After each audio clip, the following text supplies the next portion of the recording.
फरमाया कि न रोजेदार के सवाब में कमी आएगी, गुनाह माफ भी हो जाएंगे, जहन्नम से आजादी मिलेगी। सहाबा तो लालची थे ना, अमल के मामले में, दौलत के नहीं, शोहरत के नहीं, अमल की। उनकी शोहरत तो लामकां तक थी, जिक्र होते थे लामकां पर। मेरे महबूब के यार ऐसे तरा उम्रुक अनसुजदा, उनका जिक्र यूं किया जाता, माहू अशिद्दाउ अलल कुफ्फार, उनका जिक्र किया जाता। उनके तस्करे होते, खुदा करता है उनका तस्करा कुरान में, तौरात में, इंजील में। वो नेकियों के लालची थे, हरीश थे। बोल पड़े या रसूल अल्लाह, या रसूल अल्लाह सल्लल्लाहु अलैहि वसल्लम, हमें ये ताकत कहाँ है कि किसी को रोजा इफ्तार करें, क्योंकि वो तो पेट पे पत्थर बांधने वाले लोग थे ना। अक्सर साहबा बज़ाहिर गरीब थे, कहने लगे या रसूल अल्लाह हमें हर एक में ये ताकत थोड़ी है कि रोजा इफ्तार कराएं। तो मेरे करीम आका ने फरमाया, क्या तुमने रोजा इफ्तार कराने का मतलब ये समझा है कि पेट भर के खाना खिला दे? सरकार फरमाते हैं अगर एक खजूर भी खिला दोगे तो यही सवाब मिलेगा, ये खजूर भी खिला दोगे तो यही सवाब मिलेगा, एक घूंट दूध पिला दोगे यही सवाब मिलेगा। और उस पर करम क्या किया, फरमाया एक घूंट पानी पिला के भी इफ्तार करा दोगे यही सवाब मिलेगा। एक दूसरी हदीस में, इसमें नहीं, दूसरी हदीस में साहबा ने पूछा या रसूल अल्लाह ये जो पानी पिलाने पे इतना बड़ा सवाब है रोजेदार को इफ्तार के वक्त कि गुनाह माफ हो जाएं, जहन्नम से आजादी मिल जाए और फिर रोजेदार के बराबर सवाब मिले, तो ये वहां पर है सवाब जहां पानी नहीं मिलता हो, जहां पे पानी की किल्लत हो, पानी नहीं मिलता हो, वहां पिलाने पे ये सवाब है। आका फरमाते हैं दरिया के किनारे भी पिलाओगे तो भी यही सवाब मिलेगा। तुम्हारे मुंह से जो निकली वो बात हो के रही। हमारे बचपने में हम ये देखते थे कि जब घर में फ्रूट आते थे, उस वक्त मालेगांव बहुत मालदार नहीं था, वो अंधेरा ही भला था कि कदम राह पे थे, रोशनी लाई है मंजिल से बहुत दूर मुझे। अक्सर लोगों की आमदनी 300-350 रुपये हफ्ते होती थी, लूम चलाने वालों को 250-300 रुपये वो लोग कमाते थे, ऐसा हम बचपन में सुनते थे। तो फल फ्रूट आते थे, तो घर की औरतें ये करती थी कि एक दो चीरी तरबूज की, एक दो पपीता की, एक दो खजूर, यानी जितना सामान आता था थोड़ा थोड़ा सब प्लेट में रखती थी और छोटे बच्चों को कहती थी बेटा जाओ और मस्जिद में देकर आओ। और जो बेचारे गरीब लोग होते थे और भी निचली सतह के, वो मस्जिद में आ जाते थे, क्योंकि हर आदमी इतना मालदार नहीं था कि वो इतना बोझ उठा सके। तो वो औरतों का सब मौजिन साहब जमा करते थे और भी जो बड़े बूढ़े होते थे, और फिर उसके बाद दस्तरखान लगता था और उसको तकसीम किया जाता था। इस तरह अब पता नहीं कि वो माहौल रहा कि नहीं रहा, लेकिन मुझे ऐसा लगता है कि वो माहौल 90% खत्म हो गया है। अब तो घर में जितनी इफ्तारी आती है फ्रिज में रख रख के खुद खाते हैं, इफ्तार का सहरी में खाते हैं। इतना हिर्स है खाने की, इतनी हिर्स है, खुदा की कसम ऐसा लगता है जैसे को हम खुद खाने के लिए पैदा हुए। खिलाना तो ऐसा लगता है कि वो नहीं, अल्लाह पर।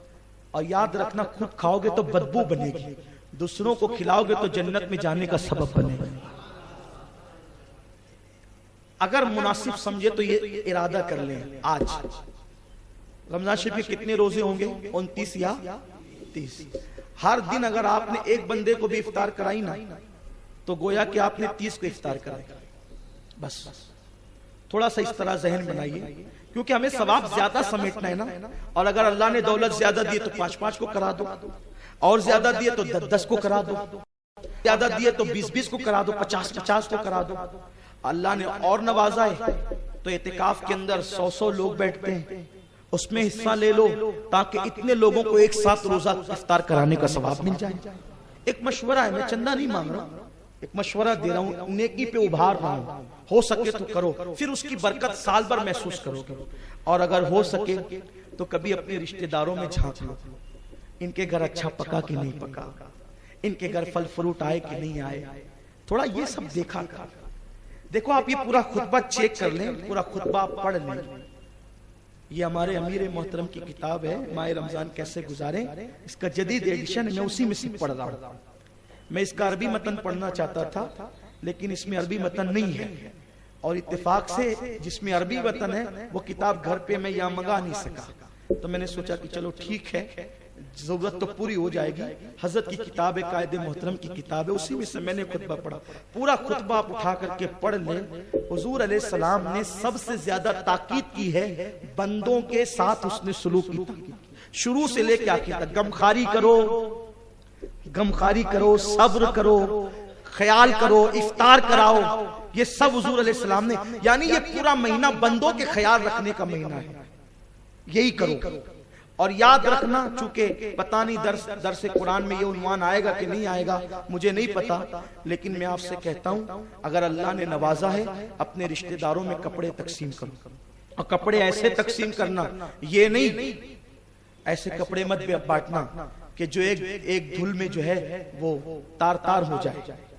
लोग करीबों में बांटते हैं ना, तो ऐसे बांटते हैं कि अल्लाह ही रहम करे। एक मरतबा मुझे मेरे उस्ताद ने एक वाकया सुनाया। वाकया ये था, हम लोग सफर में थे, उस्ताद गिरामी कह रहे थे, सैयद साहब बताइए कि, सैयद साहब नहीं बल्कि वो बापू कहते हैं प्यार से, कि बापू बताइए कौन दिल वाला कौन है, दिलदार कौन है और मालदार कौन है। मेरी आदत है बड़ों के सामने कम बोलता हूं, इसलिए कि बड़ों के सामने कम बोलेंगे तो छोटों के सामने ज्यादा सुनाने की सलाहियत पैदा होगी। जो सुनेगा वही सुनाएगा। मुझे मालूम होता है, फिर भी मैं नहीं बोलता, चुप रहता है। कोई हदीस अगर को उस्ताद पेश भी करते हैं, कहते वो हदीस आपने पढ़ी है, तो मैं कभी ये नहीं कहता हाँ पढ़ी है, बल्कि कहता हूँ आप सुनाएं, क्योंकि मुझे पता है बरकत वाली जबान से सुनूंगा तो नया फैजान मिलेगा। कुछ लोगों की आदत होती है ना, कोई बात करते हैं तो वो बीच में बोलते हैं कि हमें भी कुछ आता है। ये अच्छी बात, ये बात अच्छी नहीं है, बरकत से महरूम हो जाते हैं इंसान।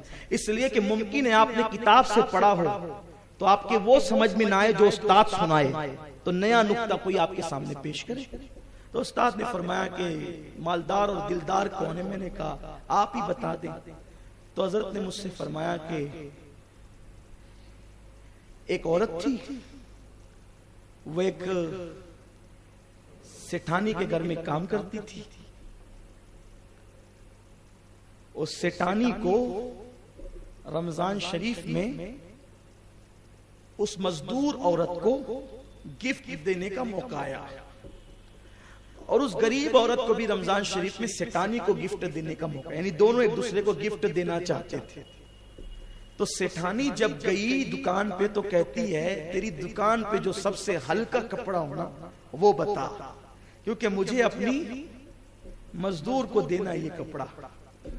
और जब वो मजदूरन गई ना दुकान पे तो कहा, तेरी दुकान पे जो सबसे कीमती कपड़ा है वो बता, क्योंकि मुझे सेठानी को देना है। तो हजरत ने फरमाया कि अब बताइए कि कौन दिलदार और मालदार है और कौन गरीब है। अरे जिसके पास कीमती गिफ्ट है वही तो मालदार भी है, वही तो दिलदार भी है। तो जरा अल्लाह की राह में ऐसा दिया करो कि वो चंद मर्तबा पहन ले। लोग मौज़िन और इमाम को ला के देते हैं ऐसे कपड़े कि बेचारे सिलाने में भी शर्म आए। कितने कपड़े हैं? बोले 14 ड्रेस, एक भी नहीं सिलाएगा इमाम। कपड़े ही ऐसे लाते हैं। कौन से कपड़े आ रहे हैं? 30 रुपए मीटर वाला, 40। किसको पहनाना? इमाम को। बता, मैं तुझे किस मुंह से याद करूं? मेरे अल्फाज सख्त हो तो मुझे माफ कर दिया करें, लेकिन बात तो जरा देखें। अब ईद की नमाज पढ़ के तो 200 रुपए मीटर का कपड़ा पहन के आएगा ईद की नमाज पढ़ने, और जिसके पीछे पढ़ने आएगा तो उसको 30 रुपए मीटर का पिना रहा है। तुझे शर्म नहीं आई? जो तेरा इमाम बन के खड़ा है वो 30 रुपए मीटर का पहने और तू 200-300 रुपए मीटर का पहने। सोच तो सही। हुजूर अलैहिस्सलाम ने फरमाया, तुम्हारा ईमान उस वक्त तक मुकम्मल नहीं होगा जब तक कि जो चीज तुम अपने लिए पसंद करो वही चीज अपने मोमिन भाई के लिए पसंद न करो।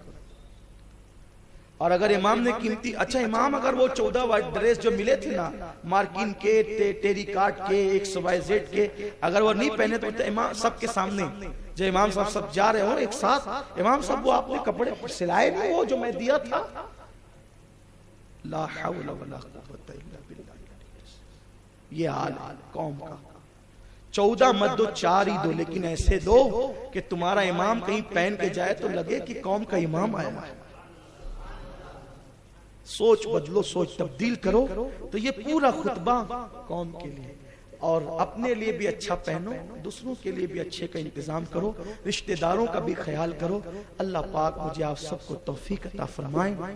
दौरान गुफ्तगू कोई गलती हो तो अल्लाह माफ फरमाए।